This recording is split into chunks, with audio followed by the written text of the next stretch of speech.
Hello दोस्तों, कैसे हैं आप सब। मैं नामदीप सिंह स्वागत करता हूं अपने यूट्यूब चैनल मैथ्स विद नामदीप में। जैसा कि आपको पता अपना एनसीईआरटी आरपीएससी कक्षा 11 का चैप्टर फर्स्ट सेट्स यानी कि समुच्चय चल रहा था, जिसमें अपने एक्सरसाइज 1.1 तक कर लिया था। आइए उससे आगे बढ़ते हैं। एक्सरसाइज 1.2 से पहले का जो थ्योरेटिकल पार्ट है उसको कवर करते हैं, उसके बाद करेंगे अपने एक्सरसाइज 1.2। तो चलिए शुरू करते हैं।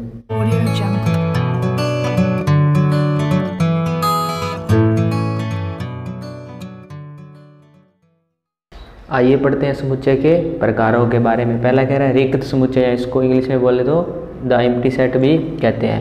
कह रहे हैं समुच्चय जिसमें कोई भी एलिमेंट नहीं होता उसे रिक्त समुच्चय या शून्य समुच्चय या इसको नल सेट भी कहते हैं। यानी कि अपने पीछे जो समुच्चय पढ़ा था उसमें कुछ ना कुछ तो अवयव आ रहे थे ना, जैसे मैंने ए लिखा था प्राकृत संख्याओं का समुच्चय, उसमें 1 2 3 उसमें एलिमेंट आ रहे थे। अब ये उस समुच्चय की बात कर रहा है जिसमें कोई भी एलिमेंट विद्यमान नहीं होगा, तो इस प्रकार के सेट को अपने क्या बोलेंगे, रिक्त समुच्चय या फिर नल सेट या इसको शून्य समुच्चय भी कहते हैं।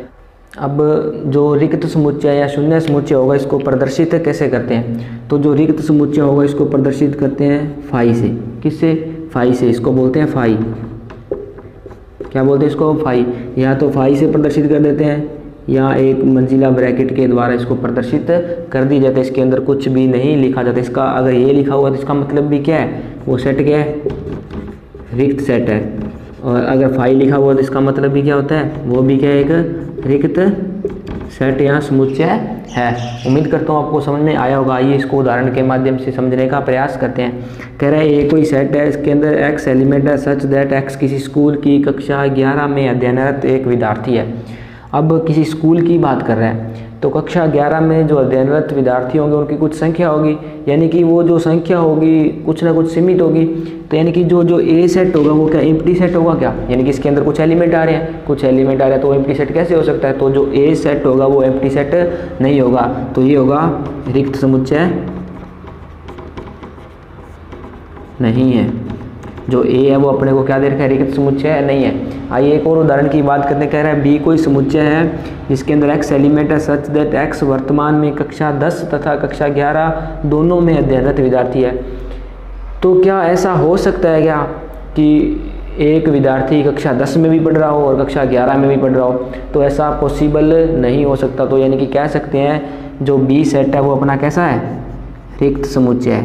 कौन सा ये, रिक्त समुच्चय, क्योंकि इसके अंदर ऐसा कोई भी एलिमेंट या ऐसा कोई भी विद्यार्थी नहीं आएगा जो कक्षा 10 में भी पढ़ता हो, जो कक्षा 11 में भी पढ़ता है, यानी कि एक साथ दो कक्षाओं में विद्यार्थी नहीं पढ़ सकता। जो बी सेट है वो कैसा समुच्चय है, रिक्त समुच्चय। तो इसको लिखेंगे कैसे, जो बी है वो कैसा है, रिक्त समुच्चय है। तो ये क्या है, फाई। फाई का मतलब क्या होता है, जब जहाँ पर भी फाई लिखा है इसका मतलब क्या होता है, वो सेट कौन सा है, रिक्त समुच्चय है। या तो इसको ऐसे लिख दो या फिर इसको ऐसे भी लिख सकते हैं।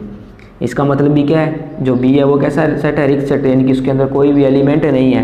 बी बराबर फाई लिखा है, इसका मतलब भी क्या है, वो रिक्त सेट है, यानी कि उसके अंदर कोई भी एलिमेंट विद्यमान नहीं है। तो इस प्रकार का जिसमें कोई भी एलिमेंट विद्यमान नहीं होगा तो वो कैसा सेट कहलाएगा, रिक्त सेट, या फिर इसको नल सेट या शून्य समुच्चय भी कहते हैं। उम्मीद करता हूँ आपको समझ में आया होगा। आइए कुछ और उदाहरणों के माध्यम से इनको समझने का प्रयास करते हैं। आइए इसको उदाहरण के माध्यम से और अच्छे से समझने का प्रयास करते हैं। कह रहा है ए कोई समुच्चय है सच एक्स सच दैट जो एक्स है वो एक और किससे, 2 के बीच में, और कह रहा है एक्स एक प्राकृत संख्या है। अब आप मेरे को एक बात बताओ, जो प्राकृत संख्याएं होती है वो क्या होती है, यानी कि वो नेचुरल नंबर की बात कर रहा है। जो नेचुरल नंबर होते हैं वो क्या होते हैं, 1 2 3 4 एंड सो ऑन ना, यानी कि 1 से स्टार्ट होने वाली प्राकृत संख्या, यानी कि 1 फिर 2 फिर 3 फिर 4 इस तरह से चलती जाती है। तो क्या 1 और 2 के बीच में क्या कोई प्राकृत संख्या आएगी क्या 1 और 2 के बीच में कोई प्राकृत संख्या आ सकती है, नहीं आ सकती। तो कहेंगे जो ए सेट है वो कैसा सेट है अपने पास, रिक्त सेट है। कैसा है, रिक्त सेट या एम्प्टी सेट है, इसको रिक्त समुच्चय भी बोलते हैं। इसको प्रदर्शित कैसे करेंगे, जो ये अपने पास कैसा है, फाई। फाई का क्या मतलब है, एम्प्टी सेट या रिक्त समुच्चय। अब कह रहा है बी कोई समुच्चय है such x such that x square minus 2 बराबर 0 और एक्स एक परिमेय संख्या है। अब जो एक्स स्क्वायर माइनस 2 बराबर 0 है, एक्स स्क्वायर माइनस 2 बराबर 0, क्या ये किसी एक्स के परिमेय मान के लिए समीकरण संतुष्ट हो सकती है। ये कब संतुष्ट होगी, जब एक्स का मान क्या हो, √2, यानी कि जब x का मान √2 होगा तो ये समीकरण क्या हो जाएगी, संतुष्ट, क्योंकि अपने √2 का स्क्वायर करेंगे तो 2 माइनस 2 क्या आ जाएगा, 0 आ जाएगा। और √2 तो अपने पास क्या है, एक अप्रिमेय संख्या नहीं है क्या, √2 क्या है अपने पास, एक अप्रिमेय संख्या, और ये कह रहा है x एक क्या है, प्रिमेय संख्या है, यानी कि जो x² - 2 = 0 है, वह x के किसी भी प्रिमेय मान के लिए ये समीकरण को संतुष्ट नहीं कर सकता। तो इसलिए जो बी सेट है वो भी कैसा हो जाएगा, फाई, यानी कि रिक्त समुच्चय हो जाएगा। आइए बात करते हैं 3 नंबर उदाहरण की। कह रहा है सी कोई सेट है, x एलिमेंट है, इसके अंदर सदर x संख्या 2 से अधिक एक सम अभाज्य संख्या है। अब अभाज्य संख्या की बात करूं तो अभाज्य संख्या कौन सी होती है, मैंने आपको पिछली क्लास में भी बताया था कि वह संख्या जो या तो समय से डिवाइड होगी या 1 से डिवाइड होगी, और सबसे जो छोटी अभाज्य संख्या होती है वो क्या होती है, 2 होती है, उसके बाद 3, उसके बाद 5, 7, इस तरह से बहुत सी हो सकती है। लेकिन कह रहे हैं कि x संख्या 2 से अधिक एक सम अभाज्य संख्या है। तो मैंने आपको बताया था 2 ही एक ऐसी संख्या होती है जो क्या होती है, सम अभाज्य संख्या होती है, यानी कि 2 के बाद ऐसी कोई संख्या नहीं आती जो क्या हो, अभाज्य भी हो, साथ में क्या हो, सम भी हो। तो ये वाला सेट भी कैसा हो जाएगा, एम्प्टी सेट हो जाएगा, यानी कि फाई, यानी कि इसके अंदर कोई भी एलिमेंट विद्यमान नहीं है।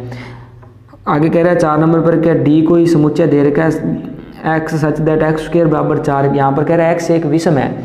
अब देखो अगर यहाँ पर x² = 4 की बात करूँ तो यहाँ से अपने x का मान कितना आएगा, +-2, यानी कि जो ये समीकरण दे रखी है या तो x = 2 पे संतुष्ट होगी, यानी कि x = 2 रखेंगे तो 4 = 4 आ जाएगा, -2 रखेंगे तो 4 = 4 आ जाएगा। लेकिन ये कह रहा है x क्या विषम है, तो क्या 2 विषम संख्या होती है क्या, नहीं, 2 क्या होती है, सम संख्या होती है, यानी कि जो डी समुच्चय वो इसके अंदर कोई भी एलिमेंट नहीं आने वाला। तो जो डी है वो भी कैसा हो जाएगा, एक रिक्त समुच्चय हो जाएगा। तो रिक्त समुच्चय को प्रदर्शित करते हैं किससे, फाई से। उम्मीद करता हूँ आपको रिक्त समुच्चय समझ में आया होगा। आइए आगे कुछ और समुच्चय दे रखे उनके बारे में पढ़ते हैं। आइए आगे बढ़ते हैं। परिमित समुच्चय, इसको बोलते हैं फाइनाइट सेट का समुच्चय जिसके अवयवों की संख्या निश्चित हो उसे क्या कहते हैं, परिमित समुच्चय या फाइनाइट सेट कहते हैं। अब अगर अपने को कोई समुच्चय दिया है, अगर उसके अंदर कुछ एलिमेंट दिए, अगर अपने उन एलिमेंटों को गिन सकते हैं, उनकी संख्या का निर्धारण कर सकते हैं, भी इस समुच्चय के अंदर इतने एलिमेंट हैं, तो वो वाला समुच्चय क्या कहलाएगा, परिमित समुच्चय या फाइनाइट सेट कहलाएगा। जैसे मैं उदाहरण की बात करूं, लेट्स से मैंने कोई समुच्चय मान लिया, इसके अंदर एलिमेंट दे रखे हैं 1, 2, 3, 4 और कितने 5।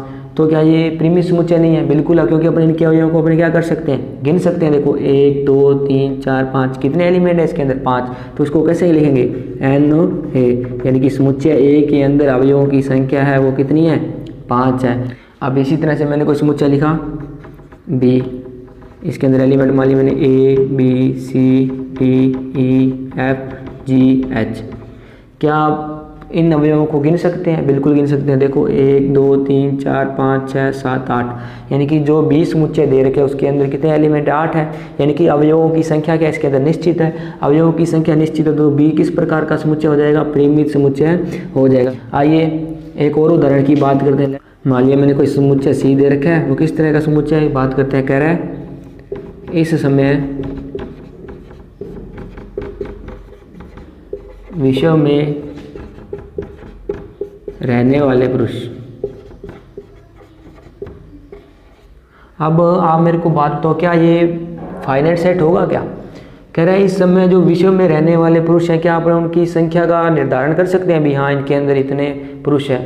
तो बिल्कुल कर सकते हैं, क्योंकि देखो अगर अपने पूरे अगर विश्व की जनसंख्या की बात करें, अगर अपने पूरी विश्व की जनसंख्या गिन सकते हैं तो क्या उसमें रहने वाले अपने पुरुषों को नहीं गिन सकते क्या, बिल्कुल गिन सकते हैं। हालांकि जो सी समुच्चय होगा इसके अंदर जो पुरुष होंगे बहुत ज़्यादा होंगे, यानी कि उनकी एक संख्या तो होगी, हालांकि वो संख्या बहुत बड़ी हो सकती है, हालांकि हो सकती है क्या मतलब होगी बड़ी संख्या। तो यानी कि जो सी समुच्चय है वो किस प्रकार का होगा, परिमित समुच्चय होगा। बड़ी संख्या जरूर होगी लेकिन अपने उस संख्या का क्या कर सकते हैं, निर्धारण कर सकते हैं। तो जो सी समुच्चय वो किस प्रकार का सेट हो जाएगा, परिमित समुच्चय हो जाएगा। तो आइए आगे बात करते हैं अपरिमित समुच्चय। कह रहा है समुच्चय जिसमें अवयवों की संख्या निश्चित नहीं हो उसे क्या कहते हैं, अपरिमित समुच्चय कहते हैं। यानी कि अगर अपने उनमें अवयवों की संख्या का निर्धारण न कर सकें, यानी कि उसमें बहुत सारे क्या एलिमेंट हो, यानी कि अपने अवयवों को गिन ना सकें, तो इस प्रकार का जो सेट होगा वो क्या कहलाएगा, अपरिमित समुच्चय कहलाएगा। जैसे मैं बात करूं प्राकृत संख्याओं का समुच्चय।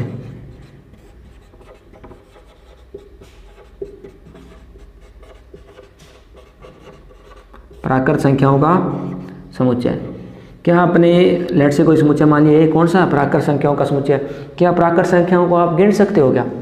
1 2 3 इस तरह से आप गिन सकते हो प्राकृत संख्या को? नहीं गिन सकते। तो जो ए सेट होगा वो किस तरह का हो जाएगा? ये अपरिमित समुच्चय हो जाएगा, यानी कि जिसमें अपने अवयवों को गिन नहीं सकते, यानी कि जो उनकी अवयव है वो निश्चित नहीं हो, तो इस प्रकार का जो सेट होगा वो क्या कहलाएगा? अपरिमित समुच्चय कहलाएगा। उम्मीद करता हूँ आपको समझ में आया होगा। परिमित समुच्चय और अपरिमित समुच्चय, जिसमें अवयवों की संख्या क्या हो? निश्चित, उसे क्या कहते हैं? परिमित समुच्चय कहते हैं। अवयवों की संख्या निश्चित नहीं, उसे क्या समुच्चय कहते हैं? अपरिमित समुच्चय। इसमें उदाहरण की बात करें तो प्राकृत संख्याओं का समुच्चय, जो प्राकृत संख्या का समुच्चय होगा तो ये समुच्चय क्या, जो ये समुच्चय क्या, इसके अंदर अवयवों की संख्या निश्चित है नहीं, क्योंकि जो प्राकृत संख्या होती है तो बहुत सी हो सकती है, जैसे 1 2 3 आगे अनंत तक हो सकती है, इनकी इसके अंदर अवयवों की संख्या क्या नहीं है? निश्चित नहीं है। निश्चित नहीं है तो कौन सा सेट होगा? ये अपरिमित समुच्चय होगा। उम्मीद करता हूँ आपको समझ में आया होगा। आइए आगे बढ़ते हैं। अभी हमने परिमित समुच्चय के बारे में पढ़ा। परिमित समुच्चय क्या होता है? जिसमें अवयवों की संख्या क्या हो? निश्चित हो, वो क्या होता है? परिमित समुच्चय होता है। अगर मैं बात करूँ रिक्त समुच्चय की, रिक्त समुच्चय की, और जो रिक्त समुच्चय होता है वो एक परिमित समुच्चय भी होता है, ये आपको याद रखना है। यानी कि जो रिक्त समुच्चय होगा वो परिमित समुच्चय भी होगा, ये आपको याद रखना है। आइए अब बात करते हैं अपरिमित समुच्चय की। इसको रोस्टर रूप में कैसे लिखते हैं? अब जो है परिमित समुच्चय होगा इसको अपने क्या रोस्टर रूप में लिख सकते हैं, क्योंकि इसके अंदर जो अवयवों की संख्या वो क्या है? निश्चित नहीं है, तो इसको रोस्टर रूप में कैसे लिखते हैं? मैंने एक उदाहरण की बात की थी, कोई ये समुच्चय है, कौन सा? प्राकृत संख्याओं का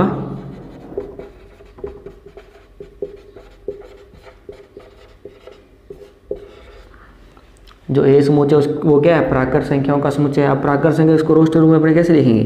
1 2 3 4, यानी कि जो प्राकृत संख्याओं का समुच्चय कोई निश्चित तो नहीं है, इसके अंदर कितने एलिमेंट होंगे?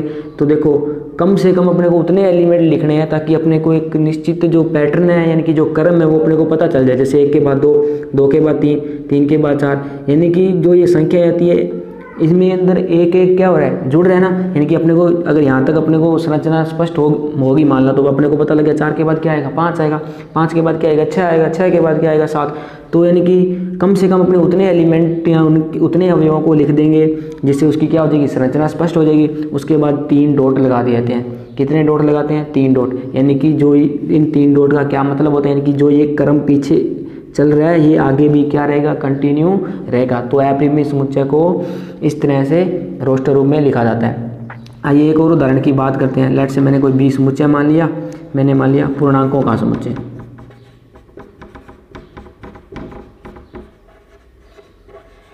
अब जो पूर्णांक होंगे क्या इनकी संख्या निश्चित है? बिल्कुल नहीं। तो ये वाला समुच्चय जो होगा पूर्णांकों का समुच्चय, कौन सा समुच्चय हो जाएगा? अपरिमित समुच्चय होगा। तब इसको लिखेंगे कैसे रोस्टर रूप में? 0 1 2 3, इधर क्या आ जाएगा? -1 -2 -3। यानी कि अगर एक यहाँ पर अपने को निश्चित पैटर्न का पता चल गया, 0 के बाद 1 के बाद 2 के बाद 3, अब पता है 3 के बाद क्या आएगा? 4, 4 के बाद क्या आएगा? 5।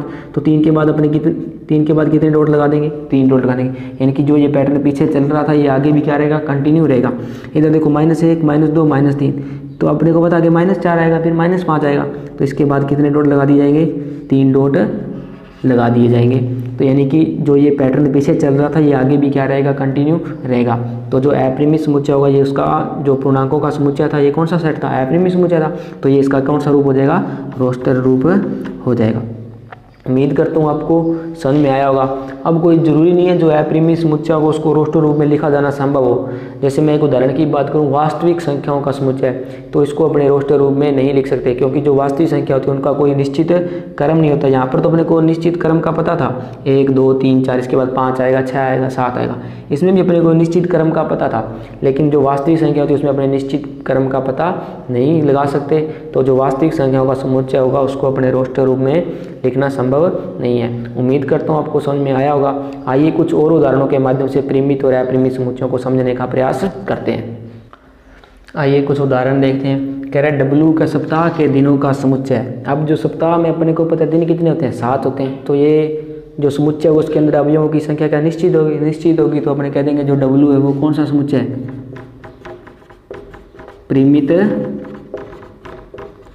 समुच्चय या फिर फाइनाइट सेट। अब कह रहा है कोई ऐसा समुच्चय दे रखा है इसके अंदर x element such that x समीकरण एक्स स्क्वायर माइनस 16 बराबर 0 का एक हल है। अब समीकरण की बात करें एक्स स्क्वायर माइनस 16 बराबर 0, तो यहाँ से एक्स स्क्वायर मेरे पास कितना मिल जाएगा 16।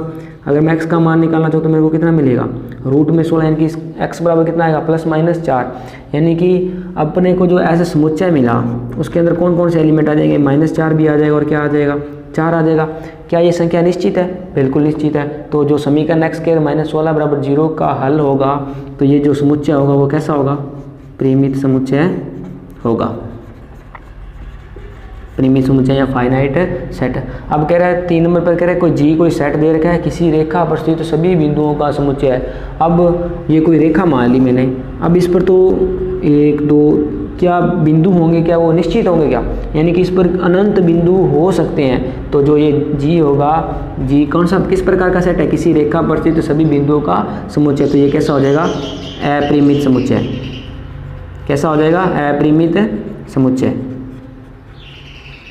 उम्मीद करता हूँ आपको समझ में आया होगा। आइए आगे बढ़ते हैं।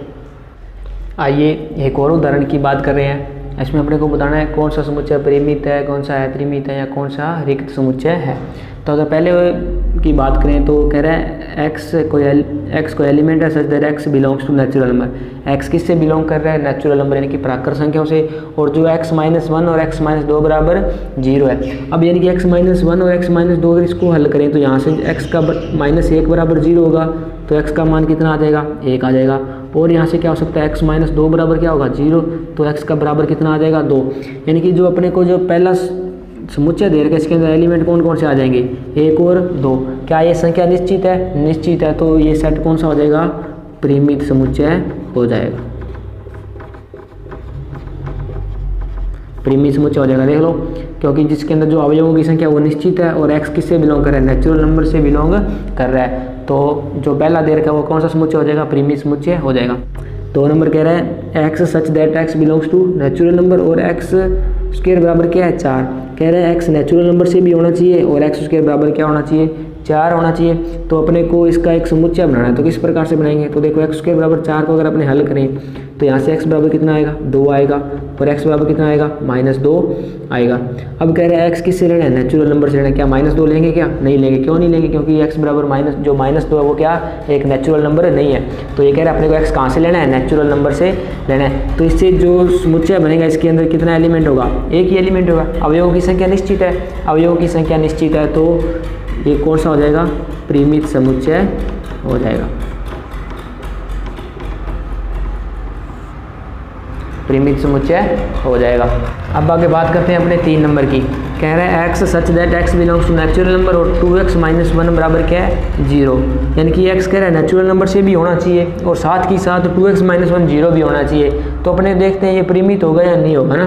तो अब यहाँ से बात करें 2x - 1 बराबर 0 को अगर हल करें तो 2x बराबर मेरे पास कितना आ जाएगा 1 आ जाएगा। तो x बराबर कितना आ जाएगा 1/2 आ जाएगा। x बराबर 1/2 क्या ये नेचुरल नंबर से बिलोंग करता है, क्या नहीं करता, क्योंकि नेचुरल नंबर क्या होते हैं 1 2 3 इस तरह से होते हैं। तो 1/2 क्या नेचुरल नंबर है क्या, नहीं है। यानी कि x कह रहा है नेचुरल नंबर से भी होना चाहिए, यानी कि और का क्या मतलब होता है। तो सबसे पहले इस और को समझना। और का मतलब होता है भी इन दोनों कंडीशनों को सेटिस्फाई, ये दोनों कंडीशन है वो सेटिस्फाई होनी चाहिए। x नेचुरल नंबर से भी होना चाहिए और इस समीकरण को भी संतुष्ट करना चाहिए। अब जो x बराबर 1/2 इसको तो संतुष्ट कर रहा है, लेकिन क्या ये नेचुरल नंबर से नहीं, यानी कि दोनों कंडीशनों को एक साथ संतुष्ट नहीं कर रहा। क्या इसके अंदर जो ये इसका कोई समुच्चय बनेगा, इसके अंदर कोई अवयव आएगा, नहीं आएगा। तो ये किस प्रकार का समुच्चय है, रिक्त समुच्चय है, या इसको क्या बोलते हैं फाई से भी डिनोट करते हैं। और जो रिक्त समुच्चय होता है वो मैंने आपको बताया वो कैसा होता है, एक परिमित समुच्चय होता है।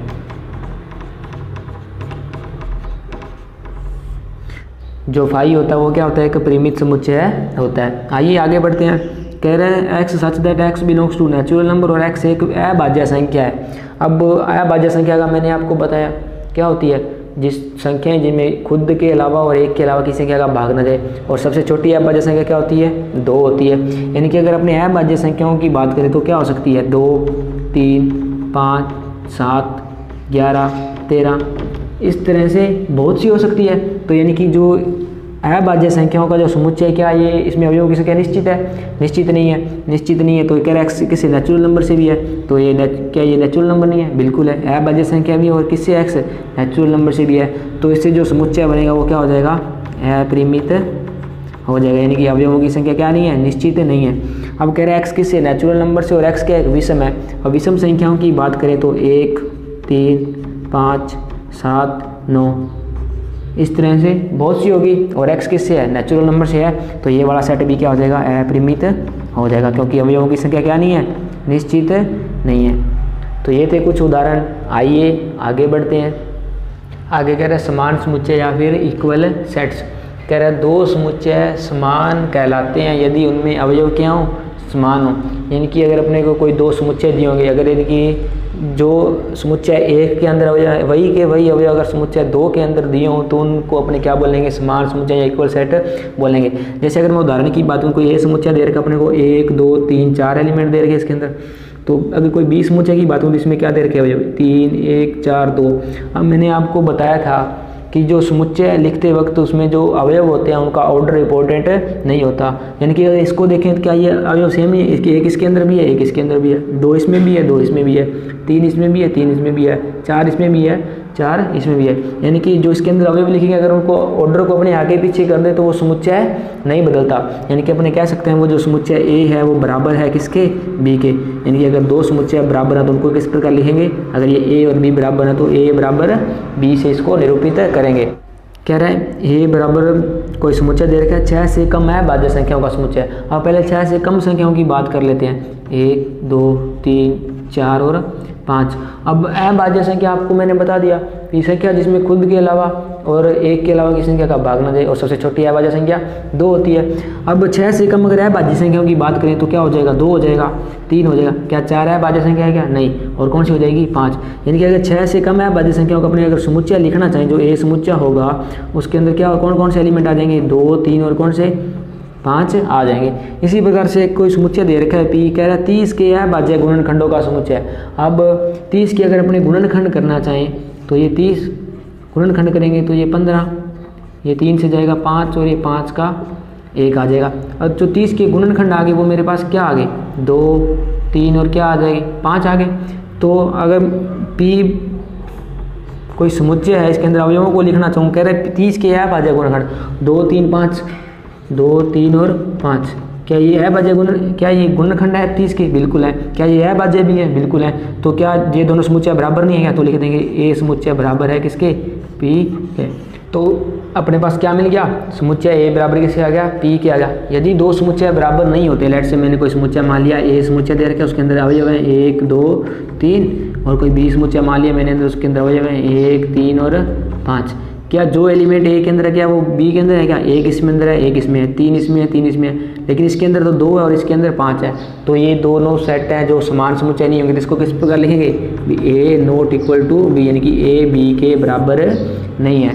यानी कि अगर दो समुच्चय बराबर होंगे तो उसको किस प्रकार लिखेंगे? यानी कि जैसे ए और बी बराबर है तो ए बराबर बी, अगर बराबर नहीं है तो ए नॉट इक्वल्स टू बी। आइए आगे बढ़ते हैं। आइए समान समुच्चय को आगे और समझने का प्रयास करते हैं। लेट से मैंने कोई समुच्चय कह दिया ए, उसके अंदर एलिमेंट मान लिया मैंने 1, 2 और 3। कोई समुच्चय मैंने मान लिया बी, उसके अंदर एलिमेंट मान लिया मैंने 2, 2, 1, 3 और 3। अब अपने को पता है जो समुच्चय होता है उसके अंदर जो एलिमेंट है वो क्या नहीं होते? रिपीट नहीं होते। अगर आप इसमें देखोगे तो 2 बार आया, 3 भी कितनी बार आया? 2 बार आया। अगर इसको अपने एक्चुअल में लिखना चाहें तो इसको क्या लिखेंगे? क्या ये 2, 1 और 3 नहीं लिखेगा? यानी कि अगर 20 समुच्चय की बात करें, अगर इसमें अवयवों की बात करें, क्या इसके अंदर 2, 1 और 3 नहीं होंगे? क्योंकि अपने को पता है समुच्चय में अवयव रिपीट नहीं होते। अब अगर मैं बात करूँ क्या ए और बी बराबर है क्या, तो इस स्थिति में ए और बी क्या होंगे? बराबर ही होंगे। पता चला क्यों? क्योंकि अपने को पता है समुच्चय में अवयव रिपीट नहीं होते। यानी कि इसका मतलब क्या है? इसके अंदर एलिमेंट कौन कौन से हैं? 2 और 1, 3 है। इसके अंदर भी क्या है? 1, 2 और 3। इसके अंदर भी क्या है? 1, 2 और 3। यानी कि ए और बी समुच्चय क्या होंगे? बराबर होंगे। आइए इसको एक और उदाहरण के माध्यम से और अच्छे से समझने का प्रयास करते हैं। तो चलिए एक उदाहरण दे रखा है जिसके अंदर समुच्चय दे रखा है अपने को ए, बी, सी, डी और ई। इनमें से बताना है कौन से समान समुच्चय है और कौन से समान समुच्चय नहीं है। अगर ए समुच्चय की बात करूँ तो कोई समुच्चय दे रखा है, इसके अंदर एलिमेंट क्या है? 0 एलिमेंट है। कोई एलिमेंट है इसके अंदर, क्या है वो 0। कोई बी समुच्चय दे रखा है, कह रहा है एक्स सच दैट एक्स बड़ा है किससे 15 से और एक्स छोटा है 5 से। अब इस संख्या रेखा की बात करें तो यहाँ पर कहीं पर 5 होगा, यानी कि 1 2 3 4 5 6 7 8 9 10 11 12 13 14 और 15। कह रहा है एक्स बड़ा है 15 से, एक्स 15 से क्या है बड़ा है, यानी कि 15 से उधर आएगा। साथ ही साथ कह रहा है एक्स 5 से छोटा है, एक्स क्या है 5 से छोटा भी और एक्स क्या है 15 से बड़ा है। क्या एक ही समय में जो एक्स है वो 15 से भी बड़ा हो जाए, एक्स 5 से भी छोटा है, क्या ऐसा संभव हो सकता है? नहीं, क्योंकि कह रहा है एक्स कह रहे साथ में तो कह रहा है एक्स 15 से बड़ा होना चाहिए और क्या कह रहा है एक्स 5 से छोटा होना चाहिए। क्या ऐसा पॉसिबल हो सकता है? नहीं हो सकता। तो जो बी समुच्चय होगा वो किस प्रकार का समुच्चय हो जाएगा? एक रिक्त समुच्चय हो जाएगा। अब सी की बात करूँ तो कह रहा है x such that x minus 5 बराबर 0, यानी कि एक्स माइनस 5 बराबर 0 को हल करें तो एक्स बराबर मेरे पास कितना आएगा 5 आएगा। तो यानी कि सी जो समुच्चय होगा उसके अंदर एक अवयव है कौन सा 5। अगर डी समुच्चय की बात करें कह रहा है x such that x square बराबर क्या 25, यानी कि अगर मैं एक्स स्क्वायर बराबर 25 है तो इसको हल करूँ तो एक्स बराबर मेरे पास कितना आएगा प्लस माइनस 5, यानी कि कोई डी समुच्चय दे रखा उसके अंदर एलिमेंट कौन कौन से आ जाएंगे -5 और 5 आ जाएंगे। आगे ये कह रहा है एक्स सच दैट एक्स समीकरण है x square minus 2x minus 15 बराबर 0 का एक धनमूल है। अब इस समीकरण को हल करने का प्रयास करते हैं अपने। X square minus 2x minus 15 बराबर 0, तो इसको हल किस प्रकार करेंगे? X square minus 5x plus 3x minus 15 बराबर 0, यानी कि जोड़ने और घटाने पर तो -2 आना चाहिए और गुणा करें तो -15 आना चाहिए। यहाँ से अगर मैं x कॉमन लूँ तो अंदर कितना बचेगा x माइनस 5, यहाँ से प्लस 3 कॉमन लूँ तो अंदर कितना बचेगा x माइनस 5 बराबर 0। तो क्या है मेरे पास x प्लस 3 आया और x माइनस 5 बराबर 0। यहाँ से देखें तो x बराबर कितना आया -3 आया और x बराबर क्या आया 5। कह रहा है समीकरण x square minus 2x minus 15 बराबर 0 का एक धनमूल है। अब इसने एक कंडीशन लगा दी, जो समीकरण जो इसमें अवयव आएगा वो इसको जो समुच्चय दे रखा है इस कंडीशन को क्या करना चाहिए? सेटिस्फाई करना चाहिए। कह रहा है इसका एक हल होना चाहिए और कौन सा होना चाहिए? वो धनमूल होना चाहिए। क्या -3 लेंगे क्या? नहीं, क्योंकि ये कह रहा है धनमूल होना चाहिए, यानी कि ऋणात्मक मूल को अपने छोड़ देंगे। तो यानी कि जो डी ई समुच्चय होगा उसके अंदर एलिमेंट आएगा कौन सा 5 आएगा। अब इनमें से देख लेते हैं कौन कौन से बराबर है। क्या ऐसा कोई अवयव इनमें है जिसमें 0 अवयव आ रहा हो? नहीं। क्या कोई रिक्त समुच्चय है? नहीं। सी में देखें तो 5 आ रहा है, अगर ई में देखें तो 5 आ रहा है, तो सी बराबर है किसके? ई के, यानी कि इसके अगर डी की देखें तो -5 और 5 क्या हो रहा है जिसके अंदर -5 और 5 और नहीं। तो इसमें बात करें तो समुच्चय कौन कौन से बराबर हो जाएंगे? सी बराबर हो जाएगा ई के। आइए एक और उदाहरण से इसको और समझने का प्रयास करते हैं। आइए एक और उदाहरण करते हैं। कह रहे हैं x बराबर है शब्द अलो के अक्षरों का समुच्चय और b कह रहा है शब्द लोयल के अक्षरों का समुच्चय। अब इसको बताना है भी ये बराबर है या नहीं। अगर अपने इस x को बनाना चाहें, यानी कि x के अंदर समुच्चय इसके अंदर अवयव लिखना चाहें तो कौन कौन से आएंगे? a आएगा, l आएगा। क्या l को दोबारा लिखेंगे? क्या नहीं लिखेंगे। तो क्या आ जाएगा? o आ जाएगा, y आ जाएगा। यानी कि जो समुच्चय x देगा उसके अंदर कौन कौन से एलिमेंट आ जाएंगे? a, l, o और y। अगर मैं इस b की बात करूँ, पी में कौन कौन से एलिमेंट आ जाएंगे? कह रहे हैं लोयल के अक्षरों का समुच्चय है। क्या एल आएगा? बिल्कुल। क्या ओ आएगा? बिल्कुल। क्या वाई आएगा? बिल्कुल। क्या ए आएगा? बिल्कुल। क्या एल को लिखेंगे? क्या नहीं लिखेंगे, क्योंकि एक बार अपने एल को लिख चुके हैं। तो क्या ये दोनों समुच्चय बराबर है? देखेंगे तो ए इसके अंदर आ रहा है, ए इसके अंदर भी आ रहा है, एल इसके अंदर भी, एल इसके अंदर भी, ओ इसमें भी, ओ इसमें भी, और वाई इसमें भी और वाई इसमें भी। यानी कि जो एक्स समुच्चय है वो बराबर है किसके? बी के, क्योंकि दोनों में जो अवयव है वो क्या है? समान है। 2 नंबर कह रहे हैं ए बराबर इसके अंदर n एलिमेंट हैं सच दैट n किससे बिलोंग कर रहा है? जेड, यानी कि इंटीजर यानी कि पूर्णांक से, और n square less than equal to होना चाहिए 4 से। तो ऐसा सवाल मैंने आपको 1.1 में भी करवाया था, तो एक बार फिर से देखते हैं। अगर मैं संख्या रेखा की बात करूं तो यहाँ पर कहीं पर 0 होगा, 1 होगा, 2 होगा, -1 होगा और -2 भी होगा। कह रहा है जो n वो n लेने हैं जिनका वर्ग करें या तो 4 के बराबर आ जाए या 4 से क्या रहे? छोटा रहे। अगर -2 का वर्ग करेंगे तो 4 मिलेगा, इस कंडीशन को सेटिस्फाई करेगा? बिल्कुल करेगा। -1 रखेंगे तो -1 का वर्ग 1 होता है, तो वो 4 से छोटा होगा, तो इस कंडीशन को सेटिस्फाई करेगा। 0 रखेंगे तो 0 का वर्ग 0, 4 से छोटा, इसको भी सेटिस्फाई करेगा। 1 का वर्ग 1, 4 से छोटा, इसको सेटिस्फाई करेगा। 2 का वर्ग 4, जो 4 इसके बराबर होता है।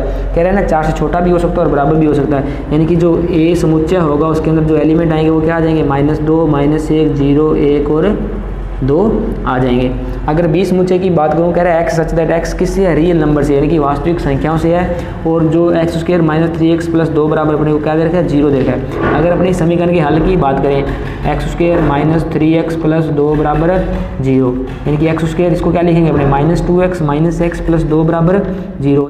अगर यहाँ से मैं x को कॉमन लूँ तो मेरे क्या पास क्या बचेगा, x माइनस 2, यहाँ से -1 कॉमन लेंगे तो अंदर कितना बचेगा, x माइनस 2 बराबर 0। तो यहाँ से मेरे पास क्या आया, x माइनस 1 और x माइनस 2 बराबर 0। अगर यहाँ से अपने x की मान की बात करें तो x का बराबर 1 आ गया और x बराबर कितना आ गया, 2। यानी कि जो 20 समुच्चय दे रखे है उसके अंदर जो अवयव आएंगे वो क्या आएंगे, 1 और 2। क्या a में जो अवयव है वो b में है क्या a और b बराबर है, नहीं। अगर a और b बराबर नहीं है तो लिख देंगे a not equals to b। उम्मीद करता हूँ आपको समझ में आया होगा। तो ये थी एक्सरसाइज 1.2 से पहले की जो थ्योरी थी वो मैंने आपको करवाई यहाँ पे। तो उम्मीद करता हूँ आपको समझ में आया होगा। अगर आपको ये क्लास अच्छी लगी तो आप इसको लाइक कीजिए और अपने मित्रों के साथ शेयर कीजिए। तो कल जो अपनी क्लास रहेगी वो रहेगी एक्सरसाइज 1.2, तो कल उसको अपने करेंगे। तो तब तक बने रहिए मेरे साथ। धन्यवाद।